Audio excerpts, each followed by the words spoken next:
para saintis muda, jika kalian ingin bergabung di tempat yang tepat dan berkontribusi di bidang ilmu dan pendidikan, saksikan lebih dekat dengan Fakultas MIPA Universitas Negeri Malang, tetap di Cakraloka.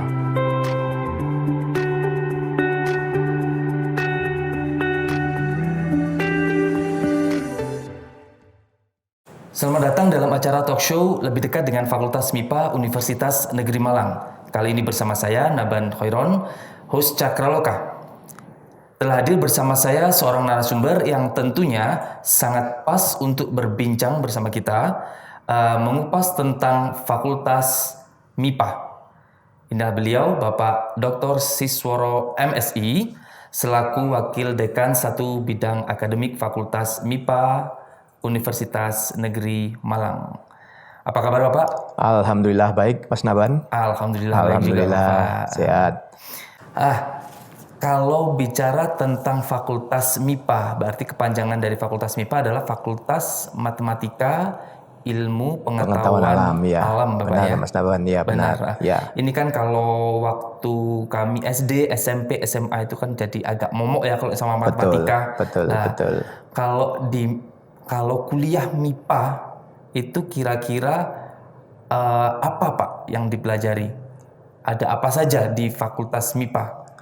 Baik, terima kasih Mas Naban. Mas Naban ya, Naban. Baik, sebelumnya izinkan saya ngasih salam sama boleh? Katanya ada salam khusus nih. Untuk MIPA, nanti bagi Anda yang bergabung dengan kami, salam saintis muda. Baik. Mas Naban. Salam saintis muda, jadi harus pakai S ya Pak ya? Pakai S. Boleh bersama-sama Mas Naban? Boleh. Salam saintis muda. Salam saintis muda. Baik, nanti Anda yang ingin bergabung bersama kami akan sangat senang Mas Naban ya. Jadi pada dasarnya sesuai dengan namanya Fakultas MIPA itu kita punya jurusan matematika, kemudian fisika, biologi, kemudian kimia, dan 1 pendidikan IPA. Ada 1 prodi baru namanya bioteknologi, Mas Naban. Ya, jadi memang di fakultas ini kita tidak dididik menjadi ilmuwan nantinya, tapi untuk istilahnya Pak, profesi kekinian kita juga memberikan kompetensi milenial ya. Jadi harapannya nanti yang paling baru sebetulnya kalau di MIPA itu ada mata kuliah wajib entrepreneurship ya, kewirausahaan, yang kurang lebih nanti mahasiswa selain bidangnya akan dididik untuk bisa mulai membuat produk sampai memasarkan secara digital ya. Jadi kalau di biologi misalkan udah banyak produknya Pak, seperti ada produk kopi, kemudian ada benar. Anggrek. Nanti selain membuat produknya sendiri, nanti diajari juga untuk memasarkan secara digital. Produk unggulan pastinya ya Pak ya? Produk unggulan untuk masing-masing prodi. Di kimia itu yang paling gampang, yang sekarang sedang ngetren ya hand sanitizer, sabun, yang seperti itu. Jadi kimia diajari buat produk itu. Berarti kalau umpamanya mau belajar bikin produk sekarang yang lagi ngetren ini skincare Pak? Ya, bisa berarti bisa. Kami punya, tinggal nanti mahasiswa itu punya waktu atau enggak untuk mengembangkan selain ke kompetensi prodinya. Wah, menarik ya Pak ya? Kalau mau MIPA. Lah sekarang Bapak, dari semua, kalau di UM memang Universitas Negeri Malang kan ada pendidikan memang yang fokus menjadi guru, tapi juga pun ada yang non kependidikan, seperti yang Bapak katakan tadi. Terus kenapa MIPA UM? Kenapa kami harus MIPA UM? Utamanya Cakramania yang ada di sana. Baik. Yang pertama kali tentu saja berdasarkan penilaian kementerian ya. UM sendiri itu sudah masuk klaster 1 perguruan tinggi ya. Jadi klaster 1 itu ada 15 perguruan tinggi. Jadi ya meskipun UM nomor 15 tapi masuk klaster. Artinya apa? UM itu adalah 15 perguruan terbaik se-Indonesia. Dari 4.000 sekian ya Pak ya? Dari 4.000 sekian. Jadi tentu saja itu termasuk MIPA. Itu yang pertama. Jadi kalau Anda milih bergabung kami dengan di MIPA, kurang lebih ya Anda sudah berada pada pilihan yang benar karena ada di 15 top perguruan tinggi negeri di Indonesia. ya. Kemudian yang lain prodi-prodi di FMIPA itu selain terakreditasi oleh BAN PT sudah terakreditasi oleh ASIIN ya, lembaga akreditasi dari Jerman. 4 yang sudah dapat fisika, pendidikan fisika, matematika dan pendidikan matematika. Yang sedang menunggu, sedang dalam proses itu pendidikan kimia, pendidikan biologi, dan pendidikan IPA. Jadi kalau 5 ini nanti sudah keluar, jadi 9 prodi di MIPA sudah terakreditasi ASIIN. Itu lembaga akreditasi internasional. Pastinya cukup bergengsi ya Pak ya? Cukup bergengsi. Ya, itu dalam bidang akreditasi. Ya, untuk masalah manajemen sudah hampir 3 tahun kita tersertifikasi oleh ISO 9001 tahun 2015. Wah, jadi secara manajemen sudah ISO juga. Ya. Okay. Untuk labnya kita juga tersertifikasi oleh lembaga KAN namanya ya. Jadi gitu. Kita punya yang namanya lab sentral atau lab mineral material maju itu tersertifikasi ISO 17025 yang oleh KAN tadi. Jadi kurang lebih kalau di MIPA itu kan yang membedakan dengan yang lain kan laboratoriumnya. Laboratorium ya benar. Kalau di sastra itu kan nggak ada laboratorium. Betul. Di teknik bengkel adanya. Betul. Kalau di MIPA laboratorium. Betul. Dan laboratorium ini laboratorium yang cukup canggih ya. Jadi ada banyak alat canggih di sana. Mungkin nanti kita tidak bisa menyebutkan satu-satu. Ya, tapi lab ini selain untuk keperluan pembelajaran, juga untuk keperluan penelitian yang lebih canggih gitu ya. Jadi namanya mineral material maju. Nah, silakan nanti kalau Anda yang bergabung dengan kami, lab ini cukup mumpuni gitu. Dan katanya juga itu salah satu dan mungkin satu-satunya yang ada di Indonesia, kalau tidak pertama kalau nggak salah ya Pak ya? Iya, lab itu memang selain ITB ada beberapa yang punya sebenarnya, tapi termasuk yang untuk MIPA itu termasuk yang di level atas gitu ya. Level atas ya. Ya, berarti fasilitasnya mendukung ya Pak ya dari semua jurusan. Kalaupun kimia ada laboratorium juga banyak. Betul. Selain itu biologi juga ada laboratorium sendiri.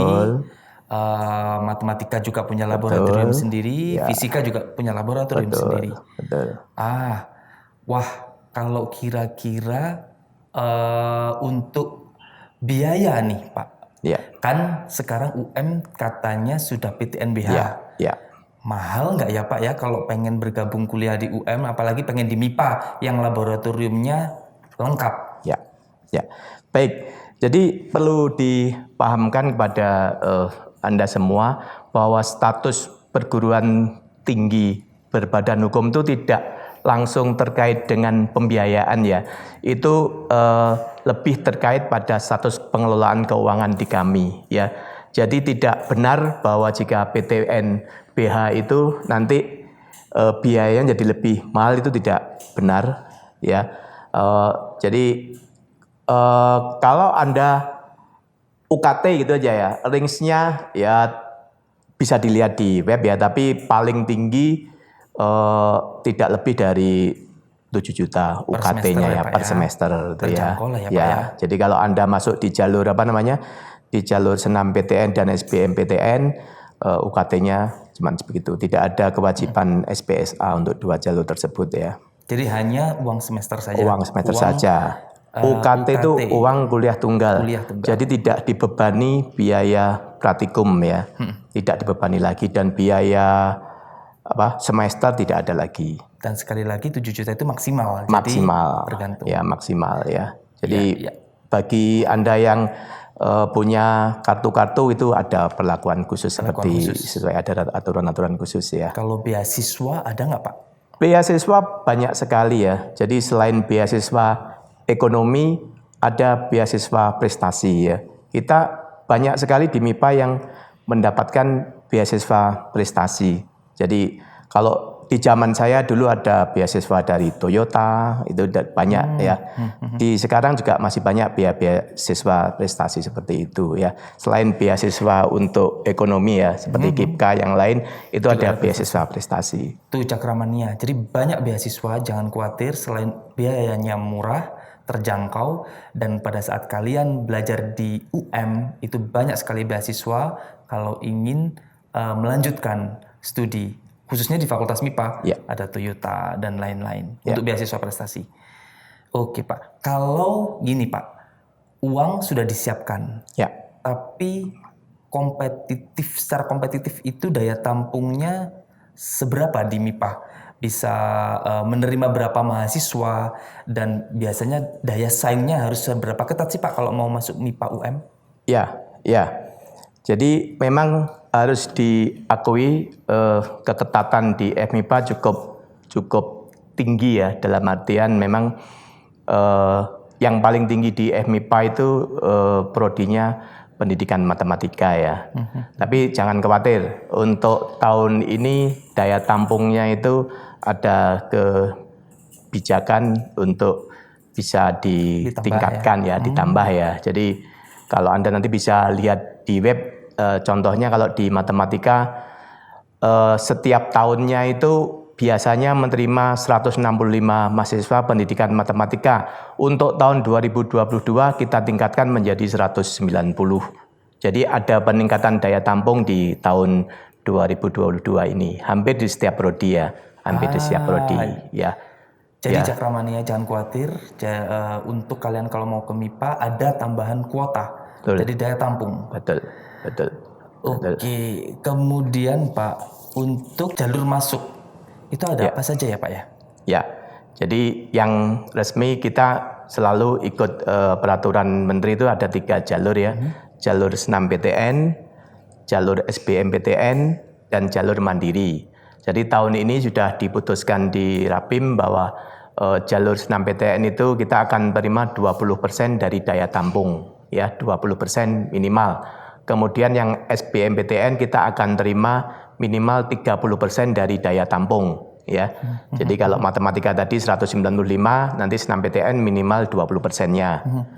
SBMPTN 30% minimal, kemudian mandirinya tidak boleh lebih dari 50%. Ya, jadi itu sudah diputuskan sama di setiap prodi, itu 20% minimal untuk SNMPTN, 30% untuk SBMPTN, dan maksimal 50% untuk jalur mandiri. Jalur mandiri. Ya. Oke. Jadi Cakramania jangan khawatir. Jadi apapun jalurnya kalian masih mempunyai kesempatan, dan tadi kembali lagi kalau daya tampung kita untuk tahun 2022 ini akan ditambah. Ya. Lah nanti Pak, kalau nanti sudah kuliah, bagi mahasiswa yang berkuliah nih ya, sudah berkuliah, kemudian lulus, kalau yang guru bisa menjadi guru, atau kalau yang mungkin ilmuwan silakan menjadi ilmuwan, peneliti silakan menjadi peneliti, entrepreneur juga kita siapkan. Betul. Tapi di lapangan kerja biasanya itu Cakramania ini, nanti kalau lulus dari MIPA itu saya kerjanya nganggurnya berapa lama ya? Masa tunggunya itu kalau untuk bekerja itu berapa lama Pak? Pak? Jadi gini dulu ya, saya ceritakan kalau kuliah di MIPA itu alhamdulillah ya, kelulusannya itu tepat waktu itu cukup bagus ya. Jadi yang disebut tepat waktu itu adalah lulus 8 semester. Di MIPA statistiknya yang lulus 8 semester itu kurang lebih 65% sampai 70%. Wah, tinggi. Artinya sekitar 70% dari mahasiswa itu lulus 8 semester. Rajin-rajin berarti. Betul. Ya? Di semester 9 itu sudah hampir 90% lulus. Jadi paling lama itu di semester 9 90% lulus. Sisanya itu nanti tinggal yang 10% setelah itu ya. Pasti ada lah ya Pak ya. Pasti ada. Jadi itu masalah kelulusan. Kemudian yang bagus lagi, masa tunggu untuk mendapat pekerjaan kita cukup pendek ya. Survei kita hanya 2,4 bulan masa tunggunya. Jadi ya memang kalau seperti yang kita janjikan di profil ya, saya kasih contoh yang di matematika saja. Kalau Anda masuk prodi matematika, itu ada 3 profil yang kita janjikan.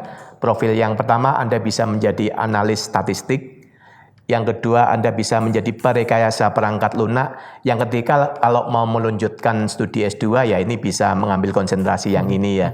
Jadi rata-rata sekarang itu yang banyak di jurusan atau di prodi matematika ya, itu mengambil konsentrasi perekayasa perangkat lunak. Ya, jadi nanti kami punya pengajar-pengajar yang kompeten untuk itu ya. Itu salah satu contoh di prodi ya. Untuk profil yang lain Anda bisa lihat di webnya masing-masing gitu ya. Jadi, nah kalau masalah kewirausahaan tadi itu kita berikan di setiap prodi ya. Jadi masing-masing prodi itu punya mata kuliah khusus kewirausahaan. Ya, jadi yang saya ceritakan di awal tadi semuanya akan dididik untuk bisa membuat produk yang sesuai dengan prodinya. Kemudian juga bisa memasarkan secara digital. Itu digital kita sekarang apalagi kaum milenial ya Pak ya. betul. Benar. Oke Bapak, wah menarik ya Pak ya. Ya. Untuk kuliah di MIPA ternyata tidak hanya menjadi ilmuwan dan guru saja, tapi bisa menjadi apapun yang bisa Cakramania inginkan. Mau jadi entrepreneur, mau jadi juragan seperti 99 dengan nanti belajar kimia dan formulanya dengan biologi, bisa menjadi apa saja. Mungkin untuk Cakramania, Bapak Sisworo ada penutup atau suggestion untuk Cakramania sekalian yang ada di rumah? Baik, terima kasih Mas Aban. Jadi bagi Anda yang masih belum punya pilihan, saya undang Anda untuk bergabung dengan MIPA. Selain kegiatan di akademik, nanti di MIPA banyak kegiatan kemahasiswaan yang mendukung kompetensi Anda ya. Di FMIPA itu salah satu kelebihannya adalah masalah program kreativitas mahasiswa itu sangat bagus di FMIPA. Jadi Anda bisa mengembangkan potensi Anda ikut kegiatan-kegiatan kemahasiswaan ya. Itu yang menjadi ciri khas utama di FMIPA. Itu Mas Naban. Ya, Cakramania. Jadi itulah profil Fakultas MIPA, Fakultas Matematika dan Ilmu Pengetahuan Alam Universitas Negeri Malang. Jadi apapun yang Anda impikan bisa jadi kalian wujudkan dengan bergabung di Fakultas MIPA Universitas Negeri Malang. Terima kasih Bapak. Terima kasih kembali Mas Naban. Kita beri salam kepada Cakramania sekalian. Salam saintis muda. Salam saintis muda. Salam Cakrawala. Salam Cakrawala. Cakramania, apapun cita-cita kalian bisa wujudkan dengan ketekunan dan kesungguh-sungguhan. Belajar di Fakultas MIPA, Matematika dan Ilmu Pengetahuan Alam Universitas Negeri Malang, kita wujudkan cita-cita kalian. Salam Cakrawala.